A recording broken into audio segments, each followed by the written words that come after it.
Have you ever replayed a conversation cringing at what you said or didn't say? That heavy thought, "I always mess this up," can feel like a verdict on who we are. We all carry moments of regret, friendships that faded, words we wish we could take back, relationships that broke under the weight of our own perceived failings. But that thought isn't the truth. It's just a story. A story that can be challenged, rewritten, and retold. What if instead of, "I always mess this up," the story became, "I am learning"? Every stumble is not a verdict but a lesson on the path to loving and being loved with more courage and grace.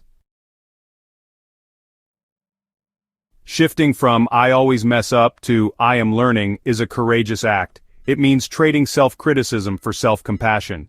Mistakes aren't final judgments, they're data points guiding us toward becoming more wholehearted. Real relationships are messy, not highlight reels. The goal isn't perfection but resilience, the courage to get back up after we fall. Like toddlers learning to walk, we stumble, fall, and try again. Why not offer ourselves the same grace? Your story isn't over, you hold the pen. Let's start telling a story of growth, learning, and grace. Your new story begins with a quiet, courageous whisper, "I am learning." Messing up shows up in everyday moments, snapping at a partner over a dish, shutting down during conflict, or giving so much you lose yourself. Snapping often comes from deeper hurt, not just the moment at hand.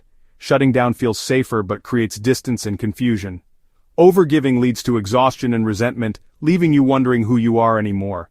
These patterns, snapping, shutting down, overgiving, aren't signs you're broken. They're human coping mechanisms often learned long ago. Recognizing your pattern is the first step. Look at your behaviors with curiosity, not judgment. When you can name what you do, you can start to understand why. And when you understand why, you can begin to choose a different way. We chase perfection in relationships, thinking we must never say the wrong thing, but perfection is a trap. True wisdom asks for grace, not flawlessness. As Ephesians 4:2 says, "Be completely humble and gentle, be patient, bearing with one another in love." Humility means listening, not needing to be right. Gentleness allows for mistakes, ours and others. Patience means giving space for growth, for ourselves and those we love. Bearing with one another means connection takes work, not effortless agreement. Love is a choice, an action, not just a feeling.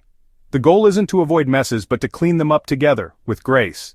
The win is not perfection but faithfulness to keep showing up with a humble, patient heart. "I always mess this up" is rooted in shame and fear, old beliefs we carry from childhood. Shame says "I am bad," not just "I did something bad." It's often learned where mistakes weren't tolerated or love felt conditional. Fear is shame's companion, the fear of disconnection. Our brains treat relational conflict as a threat to belonging. These patterns aren't signs of brokenness, but old attempts to stay safe. When we see our reactions through this lens, we can separate present from past and choose differently. Transformation begins when we acknowledge the fear and shame, but don't let them drive. Understanding shame and fear lets us flip the script from a fixed mindset to a growth mindset. Fixed mindset says, "I'm just bad at relationships." Growth mindset says, "I can learn and improve." When you stumble, pause and ask, "What can I learn from this?" That question shifts you from shame to curiosity. Think of relationships like learning a complicated recipe. You'll mess up at first, but you don't quit. You learn and try again. Bring that same energy to your connections. Every mess contains a lesson. The pain is real, but it doesn't have to write the final chapter. Growth mindset gives us the courage to look for the lesson and show up better next time. Real change happens in small daily actions.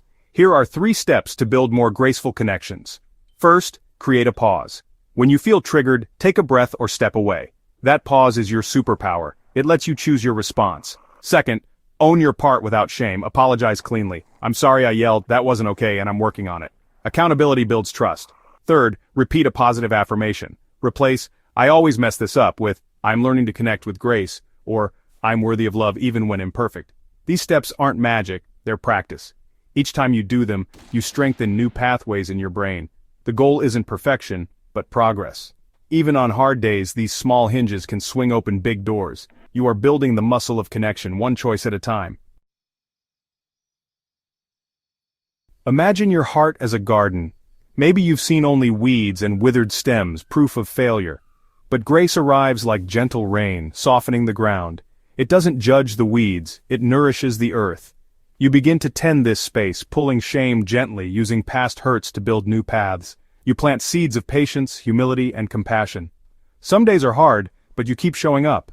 Slowly, self-compassion sprouts, vulnerability climbs, and authentic connection blooms, not perfectly but beautifully.